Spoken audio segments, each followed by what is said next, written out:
अस्सलाम वालेकुम गाइस। आज हम, जैसे कि आपको पता है मुहर्रम है, तो हम बिरयानी बना रहे थे खैरियत के लिए। तो मैंने कहा आपसे शेयर करें बिरयानी की रेसिपी। वैसे तो हमने बहुत सारी बिरयानियां दी हैं। इसके लिए मैंने क्या किया था, 3 किलो गोश्त ले लिया था बीफ का, और उसमें मैंने तकरीबन 3 पाव के करीब प्याज ले लिए थे, जो कि हमने ब्राउन कर लिए थे। गोश्त गला लिया था प्रेशर कुकर में। अभी हमने चावल उबालने के लिए रख दिए हैं।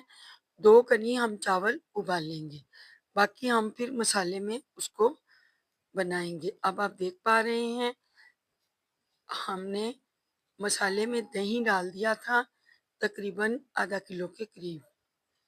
अब हम इस गोश्त को दही में भूनेंगे, और गोश्त अब हमारा तकरीबन गल चुका था, तो इसमें मैंने मसाले डाल दिए।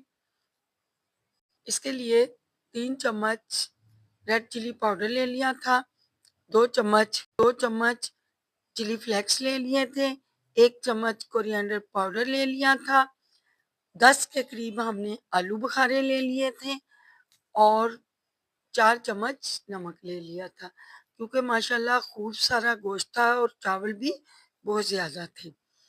अब हम इन तमाम मसालों को भून लेंगे अच्छे से, और फिर जो हमने चावल बॉईल करके रखे हुए हैं वो हम इसमें शामिल करेंगे। जैसा कि गाइस आपको पता है मुहर्रम शरीफ का महीना चल रहा है, तो हम कोशिश यही कर रहे हैं कि हम जो है मुहर्रम के तवज्जुह से रेसिपियां दें। इंशाअल्लाह ताला जैसे ही मुहर्रम 10 मुहर्रम गुजरेगा, उसके बाद इंशाअल्लाह ताला मैं आपके लिए अच्छी अच्छी रेसिपीज लेकर आऊंगी। तो अभी आप देख पा रहे हैं हमारे मसाले को भुनते हुए काफी देर हो गई है। अब हमने इसमें 3-4 बारीक बारीक काट कर कड़ी पत्ते भी शामिल कर दिए थे, सब्ज मिर्चियां भी शामिल कर दी थी, और दही तो आपको पता है मैंने शामिल। और सबसे ज़रूरी जो चीज़ बिरयानी में अच्छी लगती है हम लोगों को, और सबको बिरयानी उसी से बनती है अच्छी और मज़ेदार टेस्टी, तो वो थे टमाटर। तो मैंने 5 बड़े साइज़ के टमाटर लिए थे, उन्हें चॉप करके अपनी इस बिरयानी में डाल दिया था। जैसा कि आप ये रेड रेड मसाला देख रहे हैं, ये बिरयानी की वजह से है। अभी हम अभी हम इस मसाले को भूनते हुए फिर इसमें चावल जो हैं वो शामिल करेंगे। आप लोग देख रहे हैं मसाला हमारा तकरीबन ग्रेवी तैयार हो चुकी है। अभी हम इसमें चावल चावल शामिल कर देंगे, और मसाला अभी भुन चुका है तकरीबन हमारा। अभी तब तक हमारी बिरयानी तैयार होती है, प्लीज़ गाइस सब्सक्राइब कीजिए, और जिन्होंने सब्सक्राइब कर दिया है हम उनका तहे दिल से शुक्रिया अदा करते हैं। Thank you so much. और चलते हैं आगे रेसिपी की तरफ। अभी आप लोग देख रहे हैं ये मसाला तैयार हो रहा है। अभी हम इसमें चावल शामिल करेंगे, और फिर उसको दम पे रख देंगे। थोड़ी देर के लिए हम दम पे रखेंगे ताकि ये, और फिर हम इसे आपसे शेयर करते हैं जैसे ही तैयार हो जाते हैं। आप लोग बेल आइकन बटन को प्रेस ज़रूर किया कीजिए, ताकि हमारी आने वाली नई वीडियो आप तक पहुंच सके, और लाइक करना तो मत भूलिएगा। अगर आपको हमारी रेसिपीज पसंद आती हैं तो प्लीज़ कमेंट बॉक्स में कमेंट ज़रूर किया कीजिए, और जिन्होंने कमेंट किए हैं मैं उनको भी थैंक यू कहना चाहूँगी। अभी हम